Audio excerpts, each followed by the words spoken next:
नमस्कार दोस्तों, स्वर डिवाइन में आपका स्वागत है। स्वर डिवाइन में आज हम जानने वाले हैं केदारनाथ मंदिर की जानकारी। केदारनाथ मंदिर भारत के उत्तराखंड राज्य के रुद्रप्रयाग जिले में स्थित हिंदुओं का प्रसिद्ध मंदिर है। उत्तराखंड में हिमालय पर्वत की गोद में केदारनाथ मंदिर 12 ज्योतिर्लिंग में सम्मिलित होने के साथ 4 धाम और पंच केदार में से भी एक है। यहाँ की प्रतिकूल जलवायु के कारण यह मंदिर अप्रैल से नवंबर माह के मध्य ही दर्शन के लिए खुलता है। पत्थरों से बने कत्यूरी शैली से बने इस मंदिर के बारे में कहा जाता है कि इसका निर्माण पांडवों के पौत्र महाराजा जन्मेजय ने कराया था। यहाँ स्थित स्वयंभू शिवलिंग अति प्राचीन है। आदि शंकराचार्य ने इस मंदिर का जीर्णोद्धार करवाया। जून 2013 के दौरान भारत के उत्तराखंड और हिमाचल प्रदेश राज्यों में अचानक आई बाढ़ और भूस्खलन के कारण केदारनाथ सबसे अधिक प्रभावित क्षेत्र रहा। मंदिर के आसपास की मकानें बह गई। इस ऐतिहासिक मंदिर का मुख्य हिस्सा एवं सदियों पुराना गुंबद सुरक्षित रहे, लेकिन मंदिर का प्रवेश द्वार और उसके आसपास का इलाका पूरी तरह तबाह हो गए। केदारनाथ मंदिर एक अनसुलझी पहेली है। केदारनाथ मंदिर का निर्माण किसने करवाया था, इसके बारे में बहुत कुछ कहा जाता है। पांडवों से लेकर आदि शंकराचार्य तक आज का विज्ञान बताता है कि केदारनाथ मंदिर शायद 8वीं शताब्दी में बना था। यदि आप ना भी कहते हैं तो भी यह मंदिर कम से कम 1200 वर्षों से अस्तित्व में है। केदारनाथ की भूमि 21वीं सदी में भी बहुत प्रतिकूल है। एक तरफ 22,000 फीट ऊंची केदारनाथ पहाड़ी, दूसरी तरफ 21,600 फीट ऊंची कराचकुंड और तीसरी तरफ 22,700 फीट ऊंचा भरतकुंड है। इन 3 पर्वतों से होकर बहने वाली 5 नदियां हैं मंदाकिनी, मधुगंगा, दूधगंगा, सरस्वती और स्वर्गद्वारी। इनमें से कुछ इतिहास पुराण में लिखे गए हैं। यह क्षेत्र मंदाकिनी नदी का एकमात्र जल संग्रहण क्षेत्र है। यह मंदिर एक कलाकृति है। कितना बड़ा असंभव कार्य रहा होगा ऐसी जगह पर कलाकृति जैसा मंदिर बनाना, जहाँ ठंड के दिन भारी मात्रा में बर्फ हो और बरसात के मौसम में बहुत तेज गति से पानी बहता हो। आज भी आप गाड़ी से उस स्थान तक नहीं जा सकते। फिर इस मंदिर को ऐसी जगह क्यों बनाया गया? ऐसी प्रतिकूल परिस्थितियों में 1200 साल से भी पहले ऐसा अप्रतिम मंदिर कैसे बन सकता है? 1200 साल बाद भी जहां उस क्षेत्र में सब कुछ हेलीकॉप्टर से ले जाया जाता है, जेसीबी के बिना आज भी वहां एक भी ढांचा खड़ा नहीं होता है। यह मंदिर वही खड़ा है और न सिर्फ खड़ा है बल्कि बहुत मजबूत है। हम सभी को कम से कम एक बार यह सोचना चाहिए। वैज्ञानिक अनुमान लगाते हैं कि यदि मंदिर 10वीं शताब्दी में पृथ्वी पर होता तो यह हिमयुग की एक छोटी अवधि में होता। Wadia institute of geology Dehradun ने केदारनाथ मंदिर की चट्टानों पर लिग्नोमेटिक डेटिंग का परीक्षण किया। यह पत्थरों के जीवन की पहचान करने के लिए किया जाता है। परीक्षण से पता चला कि मंदिर 14वीं सदी से लेकर 17वीं सदी के मध्य तक पूरी तरह से बर्फ में दब गया था। हालांकि मंदिर के निर्माण में कोई नुकसान नहीं हुआ। 2013 में केदारनाथ में आई विनाशकारी बाढ़ को सभी ने देखा होगा। इस दौरान औसत से 375% अधिक बारिश हुई थी। आगामी बाढ़ में 5,748 लोग मारे गए और 4,200 गांवों को नुकसान पहुंचा। भारतीय वायुसेना ने 1,10,000 से ज्यादा लोगों को एयरलिफ्ट किया। सब कुछ ले जाया गया, लेकिन इतनी भीषण बाढ़ में भी केदारनाथ मंदिर का पूरा ढांचा जरा भी प्रभावित नहीं हुआ। भारतीय पुरातत्व सोसाइटी के मुताबिक बाढ़ के बाद भी मंदिर के पूरे ढांचे के ऑडिट में 99% मंदिर पूरी तरह सुरक्षित है। 2013 की बाढ़ और इसकी वर्तमान स्थिति के दौरान निर्माण को कितना नुकसान हुआ था, इसका अध्ययन करने के लिए IIT मद्रास ने मंदिर पर NTD परीक्षण किया। साथ ही कहा कि मंदिर पूरी तरह से सुरक्षित सुरक्षित और मजबूत है। यदि मंदिर दो अलग अलग संस्थानों द्वारा आयोजित एक बहुत ही वैज्ञानिक और वैज्ञानिक परीक्षण में उत्तीर्ण नहीं होता है तो आज के समीक्षक आपको सबसे अच्छा क्या कहता? मंदिर के अक्षुण्ण खड़े रहने के पीछे जिस दिशा में इस मंदिर का निर्माण किया गया है व जिस स्थान का चयन किया गया है ये ही प्रमुख कारण है। दूसरी बात यह है कि इसमें इस्तेमाल किया गया पत्थर बहुत सख्त और टिकाऊ होता है। खास बात यह है कि इस मंदिर के निर्माण के लिए इस्तेमाल किया गया पत्थर वहां उपलब्ध नहीं है। तो जरा सोचिए कि उस पत्थर को वहां कैसे लाया जाया जा सकता था। उस समय इतने बड़े पत्थर को ढोने के लिए इतने उपकरण भी उपलब्ध नहीं थे। इस पत्थर की विशेषता यह है कि 400 साल तक बर्फ के नीचे रहने के बाद भी इसके गुणों में कोई अंतर नहीं है।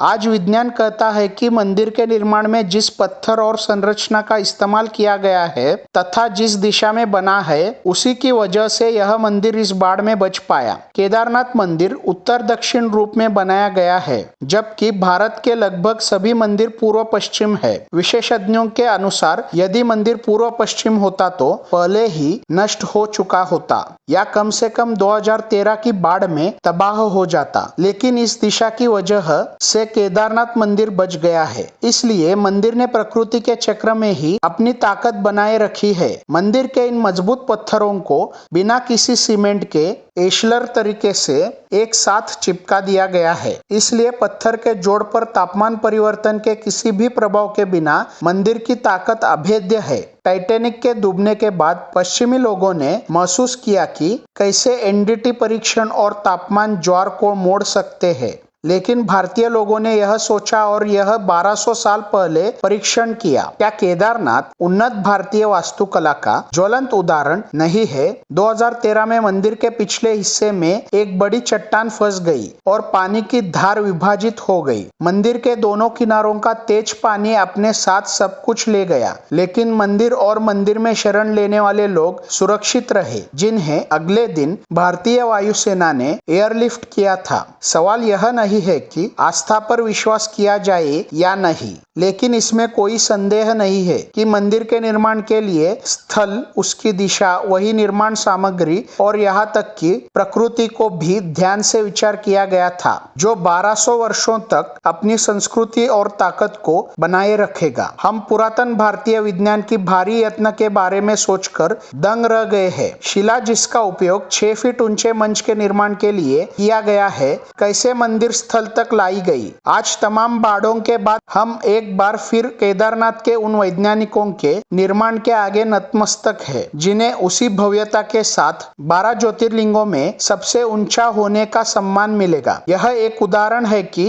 वैदिक हिंदू धर्म और संस्कृति कितनी उन्नति थी। उस समय हमारे ऋषि मुनियों यानी वैज्ञानिकों ने वास्तुकला, मौसम विज्ञान, अंतरिक्ष विज्ञान, आयुर्वेद में काफी तरक्की की थी। केदारनाथ की बड़ी महिमा है। उत्तराखंड में बद्रीनाथ और केदारनाथ ये दोनों प्रधान तीर्थ है। दोनों के दर्शनों का बड़ा ही महात्म्य है। केदारनाथ के संबंध में लिखा है कि जो व्यक्ति केदारनाथ के दर्शन किए बिना बद्रीनाथ की यात्रा करता है उसकी यात्रा निष्फल जाती है और केदारनाथ सहित नर नारायण मूर्ति के दर्शन का फल समस्त पापों के नाश पूर्वक जीवन मुक्ति की प्राप्ति बतलाया गया है। इस मंदिर की आयु के बारे में कोई ऐतिहासिक प्रमाण नहीं है, पर 1000 वर्षों से केदारनाथ एक महत्वपूर्ण तीर्थ रहा है। राहुल सांस्कृत्यायन के अनुसार ये 12-13वीं शताब्दी का है। ग्वालियर से मिली एक राजा भोज स्तुति के अनुसार उनका बनवाया हुआ है, जो 1076 से 99 काल के थे। एक मान्यता अनुसार वर्तमान मंदिर 8वीं शताब्दी में आदि शंकराचार्य द्वारा बनवाया गया, जो पांडवों द्वारा द्वापर काल में बनाए गए पहले के मंदिर की बगल में है।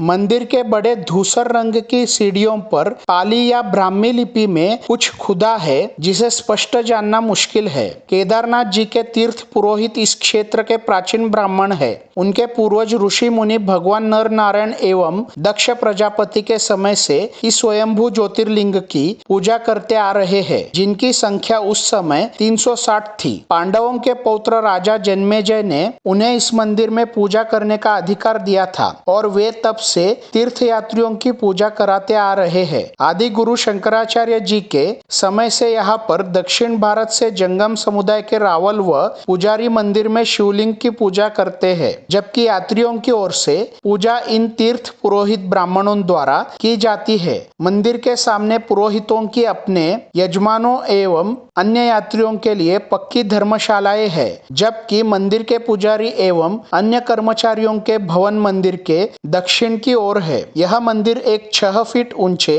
चौकोर चबूतरे पर बना हुआ है। मंदिर में मुख्य भाग मंडप और गर्भगृह के चारों ओर प्रदक्षिणा पथ है। बाहर प्रांगण में नंदी बैल वाहन के रूप में विराजमान है। मंदिर का निर्माण किसने कराया, इसका कोई प्रामाणिक उल्लेख नहीं मिलता है। कहा जाता है कि इस मंदिर का जीर्णोद्धार आदि गुरु शंकराचार्य ने करवाया था। मंदिर को 3 भागों में बांटा जा सकता है। एक गर्भगृह, 2 मध्य भाग, 3 सभा मंडप। गर्भगृह के मध्य में भगवान श्री केदारेश्वर जी का स्वयंभू ज्योतिर्लिंग स्थित है, जिसके अग्र भाग पर गणेश जी की आकृति और साथ ही मां पार्वती का श्री यंत्र विद्यमान है। ज्योतिर्लिंग पर प्राकृतिक यज्ञोपवीत और ज्योतिर्लिंग के पृष्ठ भाग पर प्राकृतिक स्फटिक माला को आसानी से देखा जा सकता है। श्री केदारेश्वर ज्योतिर्लिंग में नवलिंगाकार विग्रह विद्यमान है। इस कारण इस ज्योतिर्लिंग को नवलिंग केदार भी कहा जाता है। स्थानीय लोक गीतों से इसकी पुष्टि होती है। श्री केदारेश्वर ज्योतिर्लिंग के चारों ओर विशालकाय 4 स्तंभ विद्यमान है, जिनको चारों वेदों का द्योतक माना जाता है,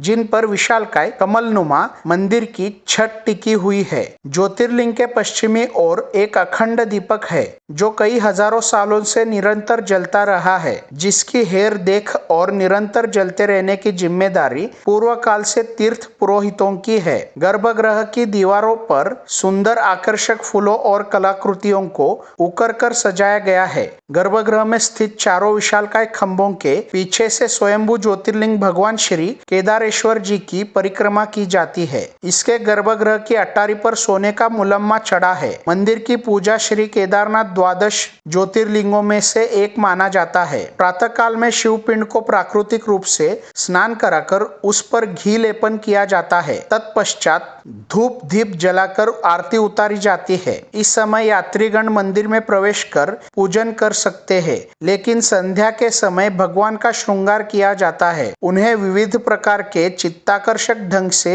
सजाया जाता है। भक्तगण दूर से केवल इसका दर्शन ही कर सकते हैं। केदारनाथ धाम की यात्रा उत्तराखंड की पवित्र छोटा 5 धाम यात्रा के महत्वपूर्ण 4 मंदिरों में से एक है। छोटा 4 धाम यात्रा हर वर्ष आयोजित की जाती है। केदारनाथ यात्रा के अलावा अन्य मंदिर बद्रीनाथ, गंगोत्री और यमुनोत्री है। केदारनाथ यात्रा में शामिल होने के लिए वर्ष मंदिर के खुलने की तिथि तय की जाती है। मंदिर के खुलने की तिथि हिंदू पंचांग की गणना के बाद उखी। केद की उद्घाटन तिथि अक्षय तृतीया के शुभ दिन और महाशिवरात्रि पर हर साल घोषित की जाती है और केदारनाथ मंदिर की समापन तिथि हर वर्ष नवंबर के आसपास दिवाली त्योहार के बाद भाई दूज के दिन होती है। इसके बाद मंदिर के द्वार शीतकाल के लिए बंद कर दिए जाते हैं। केदारनाथ जी का मंदिर आम दर्शनार्थियों के लिए प्रातः 6 बजे निर्माण दर्शन हेतु खुलता है। दोपहर 3 से 5 बजे तक विशेष पूजा होती है और उसके बाद विश्राम के लिए मंदिर बंद कर दिया जाता है। पुनः शाम 5 बजे श्रृंगार दर्शनों हेतु मंदिर खोला जाता है। 5 मुख वाली भगवान शिव जी की प्रतिमा का विधिवत श्रृंगार करके 7:30 बजे से 8:30 बजे तक नियमित आरती होती है। रात्रि 8:30 बजे से केदारेश्वर ज्योतिर्लिंग का मंदिर बंद कर दिए जाता है। शीतकाल में केदार घाटी बर्फ से ढंक जाती है। यद्यपि केदारनाथ मंदिर के खोलने और बंद करने का मुहूर्त निकाला जाता है, किंतु यह सामान्यतः नवंबर माह की 15 तारीख से पूर्व बंद हो जाता है और 6 माह बाद अर्थात वैशाखी 13-14 अप्रैल के बाद कपाट खुलता है। ऐसी स्थिति में केदारनाथ की पंचमुखी प्रतिमा को उखीमठ में लाया जाता है। इसी प्रतिमा की पूजा यहाँ भी रावल जी करते हैं। केदारनाथ में जनता शुल्क जमा कराकर रसीद प्राप्त करते हैं और उसके अनुसार ही वह मंदिर की पूजा आरती कराती है अथवा भोग प्रसाद ग्रहण करती है। भगवान की पूजाओं के क्रम में प्रातःकालिक पूजा, महाभिषेक पूजा, अभिषेक, लघु रुद्राभिषेक, षोडशोपचार पूजन, अष्टोपचार पूजन, संपूर्ण आरती, पांडव पूजा, गणेश पूजा, श्री भैरव पूजा, पार्वती जी की पूजा, शिव सहस्त्रनाम आदि प्रमुख है। मंदिर समिति द्वारा केदारनाथ मंदिर में पूजा कराने हेतु जनता से जो दक्षिणा लिया जाता है उसमें समिति समय पर परिवर्तन भी करती है। केदारनाथ से बद्रीनाथ की दूरी लगभग 245 किलोमीटर है। 245 किलोमीटर की दूरी में केदारनाथ से गौरीकुंड का 18 किलोमीटर का पैदल ट्रैक भी शामिल है। गौरीकुंड से 5 किलोमीटर की दूरी पर सोन प्रयोग जगह है जहां सभी वाहनों की पार्किंग होती है। सोन प्रयोग से बद्रीनाथ की सड़क मार्ग दूरी तय करने में लगभग 7 से 8 घंटे का समय लग जाता है। केदारनाथ से बद्रीनाथ जाने के 2 सड़क मार्ग है। बद्रीनाथ जाने के लिए केदारनाथ के पास फाटा, गुप्तकाशी या सिरसी हेलीपैड से हेलीकॉप्टर भी बुक किया जा सकता है। तो दोस्तों, यह है केदारनाथ मंदिर की जानकारी। दोस्तों, आपको स्वर डिवाइन का यह वीडियो अगर अच्छा लगा तो इस वीडियो को लाइक कीजिए, शेयर कीजिए, स्वर डिवाइन चैनल को सब्सक्राइब कीजिए और बेल आइकॉन दबाना मत भूलिए। धन्यवाद।